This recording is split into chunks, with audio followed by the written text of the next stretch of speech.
Assalamualaikum warahmatullahi wabarakatuh. Sahabat-sahabat sekalian, kembali lagi di channel Ulama Tanah Air, dan ikuti terus video-video terbaru dari kami.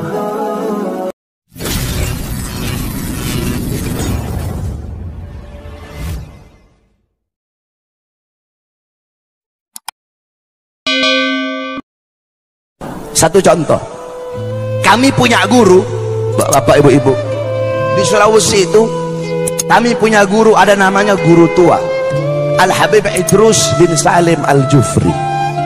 Beliau punya murid, ada satu murid beliau namanya Haji Amin.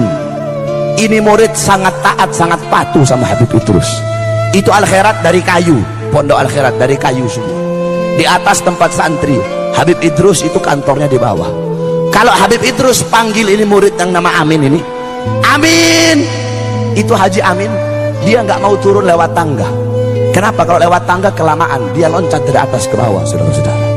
Kenapa? Nggak mau buat gurunya nunggu terlalu lama. Ada di sini santri begitu. Waktu kiai panggil, Jang, langsung loncat, gitu ada.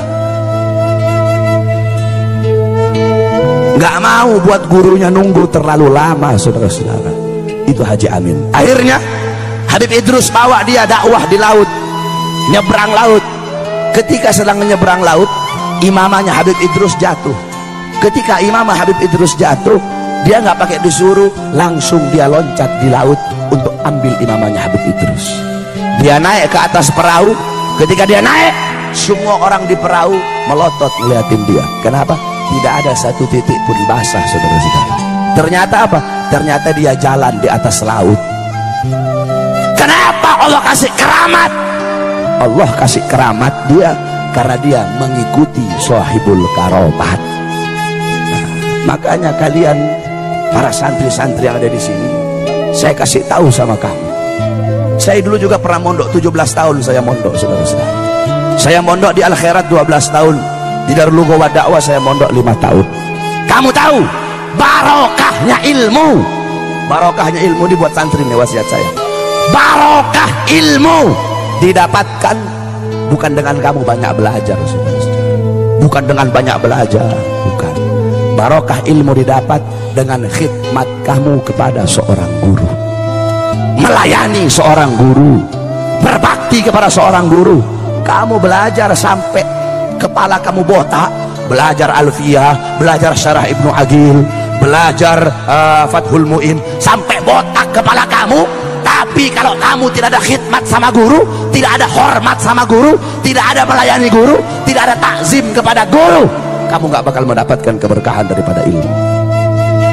Kamu tahu, saya cerita sama kamu, dalam kitab dijelaskan ada satu cerita, yaitu ada satu orang soleh namanya Syekh Ali bin Abdillah Baros. Pernah dengar? Nah, ini Syekh Ali bin Abdillah Baros, beliau belajar sama gurunya, yaitu Habib Umar ibn Abdurrahman Al-Attas. Habib Umar bilang, kalau orang mau tawasul kepada aku, tapi tidak tawasul kepada Ali Baros, nggak bakal sampai tawasulnya kepada aku. Jadi kalau mau tawasul kepada aku, harus tawasul dulu kepada Ali Baros, muridnya beliau. Kenapa muridnya beliau begitu dicintai? Kenapa muridnya mendapat kedudukan yang tinggi? Syekh Ali Baros ini, kalau kita mau lihat masa khidmat, masa belajarnya beliau sama masa beliau melayani gurunya, itu lebih banyak masa beliau melayani guru daripada masa beliau belajar kepada gurunya. Nah, satu waktu Syekh Ali Baros lagi mijet kaki gurunya. Ketika sedang mijit kakinya Habib Umar bilang sama murid-murid yang ada di situ, Nabi Allah Khidir alaihissalam udah ada di depan pintu gerbang. Nabi Khidir udah ada di depan pintu gerbang. Semua murid-murid yang ada di situ loncat, mereka semua pergi ke pintu gerbang mau nemuin Nabi Khidir. Kecuali Syekh Ali Baros, tetap beliau mijit kaki gurunya.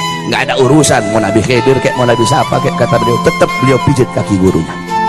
Gurunya nanya Habib Umar, Ali, itu teman-teman kamu pergi ke gerbang mau minta doa sama Nabi Khidir, kenapa kamu tetap di sini?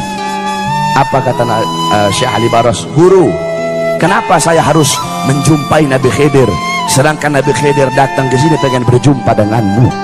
Wahai guru, bagiku kedudukanmu sebagai guru lebih mulia dan lebih utama daripada Nabi Allah Khidir alaihissalam. Bagiku kedudukanmu sebagai guruku lebih utama daripada Nabi Allah Khidir alaihissalam. Saudara-saudara, bukan seberapa banyak engkau ada di hati gurumu. Sebab banyak orang sekarang ini cari muka doang depan guru. Santri-santri begitu tuh, cari muka depan guru. Bukan seberapa banyak, bukan seberapa besar engkau ada di hati gurumu, tetapi seberapa besar gurumu ada di dalam hatimu. Saudara-saudara, Abuya Maliki, Al-Habib Muhammad bin Alwi Al-Maliki, beliau berkata, ada 4 kategori santri itu. Santri ada 4 kategori. Kata beliau, pertama, santri yang pandai, santri yang zaka, santri yang pinter, yang satir, yang alim, santri yang pinter, kemudian melayani gurunya, khidmat kepada gurunya. Ini golongan pertama. Golongan kedua, ada santri yang pinter tapi tidak melayani gurunya. Golongan ketiga, ada santri yang bodoh melayani gurunya. Golongan yang keempat, ada santri udah goblok, udah bodoh, tidak mau khidmat kepada guru. Nah, dari 4 ini yang paling utama yang pertama, pinter melayani guru. Dari 4 ini yang paling hina yang keempat, udah goblok, lapar goblok, kenyang goblok, tidak khidmat kepada gurunya. Kau tahu para santri, kalian para santri, ridhonya kalian Allah menyembunyikan 3 keridhaan. Pertama, keridhaan seorang anak Allah letakkan melalui keridhaan orang tuanya. Kedua, keridhaan kepada seorang istri Allah letakkan meridhoi keridhaan suaminya. Ketiga, keridhaan Allah kepada seorang santri melalui keridhaan gurunya. Ada satu cerita tentang ketaatan seorang santri kepada gurunya. Syekh Abu Bakar bin Salim, beliau punya murid Syekh Babakhromah namanya. Satu waktu Syekh Babakhromah mau belajar sama Syekh Bakar bin Salim. Kata Syekh Bakar bin Salim, kalau kamu mau belajar sama saya tes dulu. Saya tes, kamu cari gunung yang tinggi, loncat ke bawah. Lihat Syekh Bakar bin Salim itu.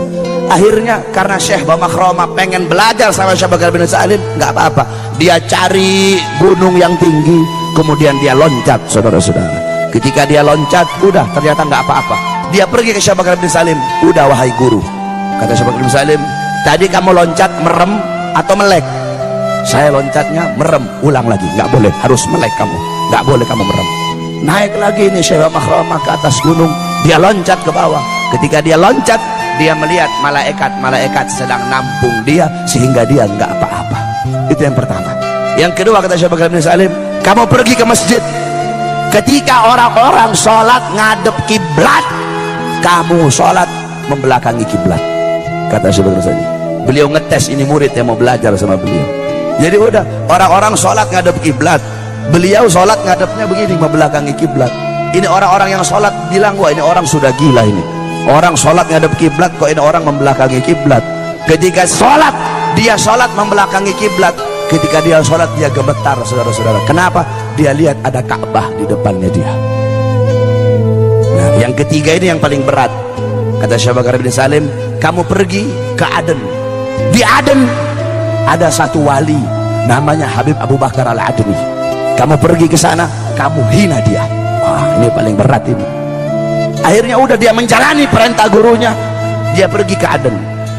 Dia bilang, wah Habib Abu Bakar lagi duduk sama murid-murid, kalau saya hina depan murid-muridnya, habis saya dihabisin sama murid-muridnya. Nah, Habib Abu Bakar kan wali, jadi walaupun dari jauh Habib Abu Bakar bisa dengar apa yang saya bilang. Ngomong dia dari jauh, ya Habib, setinggi-tingginya ilmumu, lebih tinggi ilmu guruku Syekh Abu Bakar bin Salim. Habib Abu Bakar berdiri, saudara-saudara, ditunjuk ini murid tadi sama Habib Bakar. Itu dari tangannya Habib Abu Bakar keluar api. Begitu mau sampai sama ini Syekh Babakhromah, itu api meledak. Baru dia pergi pulang lagi ke Inat. Ketika dia pulang ke Inat, dia bilang, guru, saya sudah jalani semua perintahnya kamu. Kata Syekh Abu Bakar bin Salim, sekarang aku terima kamu menjadi muridku. Nah, ini Syekh Babakhromah lihat tangannya Syekh Bakar bin Salim gosong. Ini beliau tanya, guru, kenapa tanganmu gosong? Iya, tadi aku menangkis apinya Al Habib Abu Bakar Al-Adni. Kalau aku nggak tangkis, kamu sudah mati saat itu juga. Lihat bagaimana ketaatan seorang murid